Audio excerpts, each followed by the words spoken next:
Mouse and keyboard support is coming to Xbox Cloud Gaming. Bethesda has filed a trademark for a mysterious game that they previously trademarked back in 2018. And what will Xbox do without E3? Are they going to be going to Nintendo Direct style shows?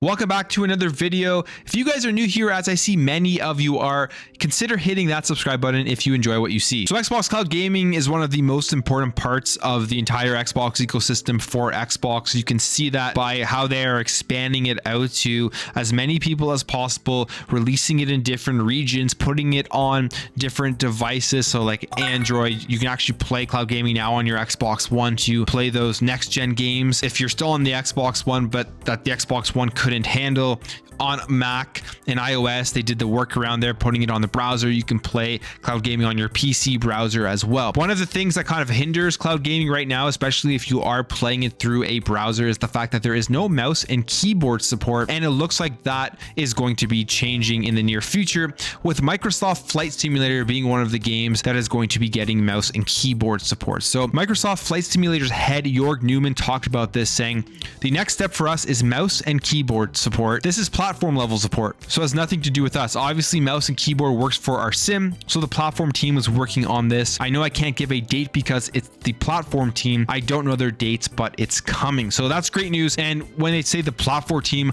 I'm assuming he's talking about the team that works on how all the peripherals and all this type of stuff works across cloud, across just natively through your console on PC. So they're going to be waiting on them to provide this support, which seemingly would mean this support is going to be coming to many more games that you can use a mouse and keyboard support for. And hopefully this also means that more games that are designed for PC, such as Age of Empires 4, will be making its way onto Xbox Cloud Gaming. On top of mouse and keyboard, I mean, if you're playing on your phone, on your Android device or whatever, there's different ways you can still control games, which I think is great that they've added this, such as the touch controls. Although I don't like touch controls, I don't really play any mobile games. I just can't get the feel for it. It's great that they give you that access to be able to play games whenever you want just by having your phone open. And they've also experimented apparently with gyroscope inputs, allowing users to control some games by moving their phones. I've never tried that on cloud gaming. I don't know if that's even available right now or if they just only experimented with it, but it's great to see they're expanding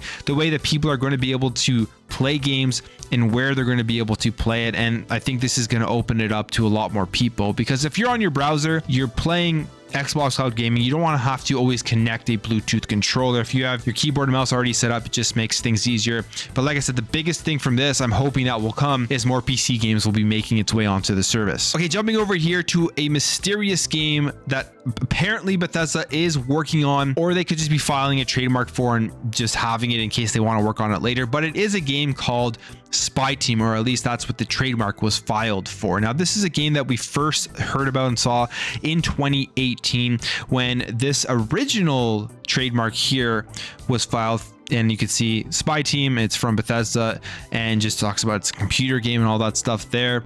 And we haven't heard anything since then. And it was coming from the developers of Fallout 76, being worked on by the brand new studio, the brand new Austin studio that Bethesda had opened.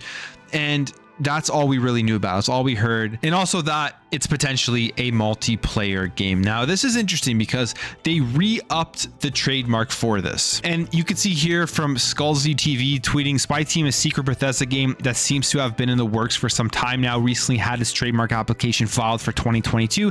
Could we finally find out what the game is later this year? We go through the comments. People are saying sounds like an Arcane game, which that was my first thought too when I saw the game. I saw, like, I guess the picture here from this article, not even sure if this represents the game or not, but it has like that Arcane aesthetic to it. People are saying that it could be a mobile game, but the response here is lots of rumors, but nothing solid yet. But we see here Spy Team application January 28th, 2022. And then here is just some more information on it. And you can see it's from ZeniMax Media Incorporated. So not too much we know about this game. Actually, we know nothing about this game other than potentially the name, that it could be a multiplayer game. But the fact that they've extended the trademark may mean we will hear more about it this year. It's just interesting because there's so many games being worked on right now. You think about Starfield, you think about Redfall, Ghostwire Tokyo. So maybe once the development is kind of slowing down on that once the games have been officially released. They may start working on this Spy Team game and then announce something at whatever upcoming event we get where they are going to be talking about future Xbox Game Studio games. And now, speaking of upcoming shows for Xbox, we really haven't heard about anything coming up, and it's been, I would say, a relatively quiet beginning of 2022 in terms of any new announcements. I mean, there's still been lots of games to play and still lots on Xbox Game Pass, but in terms of information about the upcoming games from Xbox Game Studio has been extremely quiet, and we don't know what the future holds for something like E3. As we know, the in-person event has been canceled, and then there were rumors going around that E3 could just be canceled entirely, even a virtual event. Now, what does this mean for Xbox? If it gets canceled, where are they going to go from here? Are they going to have to hire a team to make like Nintendo Direct style shows or State of Play style shows and not rely on the big names like E3, where they can have their huge showcase and show everything off? Because the last E3 was an amazing E3 and they did very well, but if that's not available, they're going to have to do something else. And you can tell they are thinking along those lines, as there is a job posting that has shown up here for director, Xbox broadcast and events strategy lead. And some of the things that they are going to be doing is they're going to be accessing the gaming audience and business needs to determine the strategic approach for Xbox premier broadcasts and digital and physical events that highlights key gaming content at Xbox and fosters an emotional connection with the gaming audience and Xbox players around the world. So, I mean, that sounds to me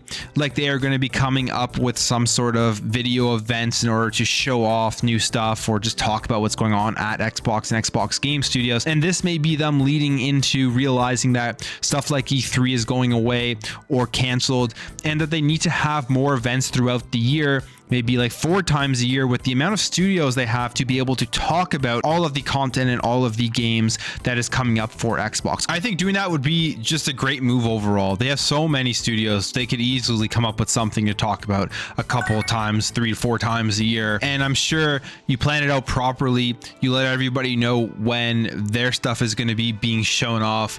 It would be something that would just bring more hype to the community, always have stuff to look forward to, and not have to wait for a big event like E3 and then rely on it not being canceled, as it may completely be canceled this year. We'll have to wait and see what happens with the virtual E3 event. That's it for me, guys. What are your thoughts on mouse and keyboard support for cloud gaming? Do you use cloud gaming a lot? What do you think Spy Team is all about? And do you want to see Xbox branch off to have their own shows rather than rely on an event like E3? If you enjoyed this video, make sure to hit that thumbs up button. You're new here, you like what you saw, consider hitting subscribe. Thank you guys for watching. Thank you for your support, and I'll catch you in the next video.